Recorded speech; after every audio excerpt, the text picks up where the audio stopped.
আসসালামু আলাইকুম ওয়া রাহমাতুল্লাহ।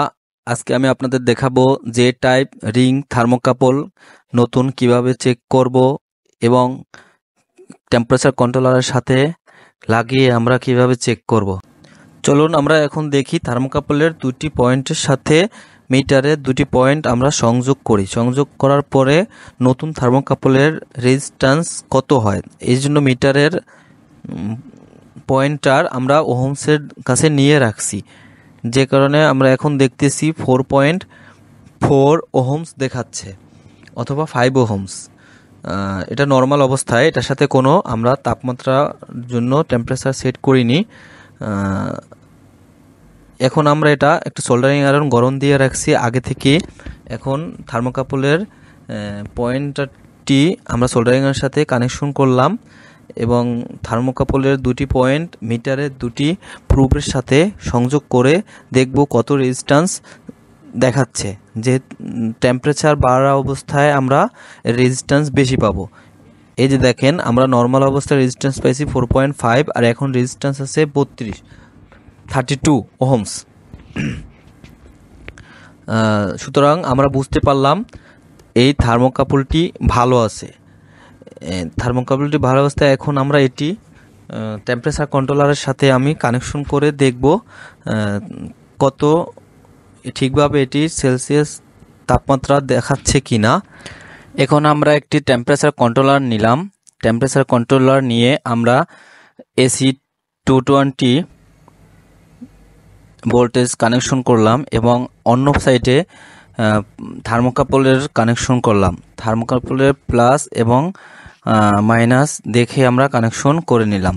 কানেকশন করার পরে আমরা এটা টেম্পারেচার দেখার জন্য টেম্পারেচার 80-তে সেট করে নিলাম। এখন থার্মোকাপলের যে রিংটা আছে, এই রিংটা আমি সোল্ডারিং আয়রন হিট দেওয়া আছে সেটার সাথে আমি সংযোগ করলাম। সংযোগ করার পরে দেখেন আপনারা, এটা টেম্পারেচার আমার 80 সেট করা তার থেকেও বেশি হয়ে গেছে। আর 80 সেট করার পরে বেশি হওয়ার পর দেখেন এই যে এখানে কাট করে দিছে, কন্ট্রোলিং কাট করে দিছে। তা আমরা বুঝতে পারলাম এই টেম্পারেচার কন্ট্রোলারের মাধ্যমে এই থার্মোকাপল দিয়ে কাজ করা যাবে এবং এই থার্মোকাপলটি ভালো আছে। এই থার্মোকাপল দিয়ে এই টেম্পারেচার কন্ট্রোলারটি আমরা ইউজ করতে পারবো যে কোনো সিলিং মেশিনে। আপনি যে কোনো জায়গায় ইউজ করতে পারবেন যেখানে আপনার তাপমাত্রা যেরকমের দরকার হবে। তো আমরা এখন আরেকটি টেম্পারেচার কন্ট্রোলার হাতে নিলাম। আর এই টেম্পারেচার কন্ট্রোলারটি আমরা সেম ডিজিটাল টেম্পারেচার কন্ট্রোলারের মতো কানেকশন করে নিলাম।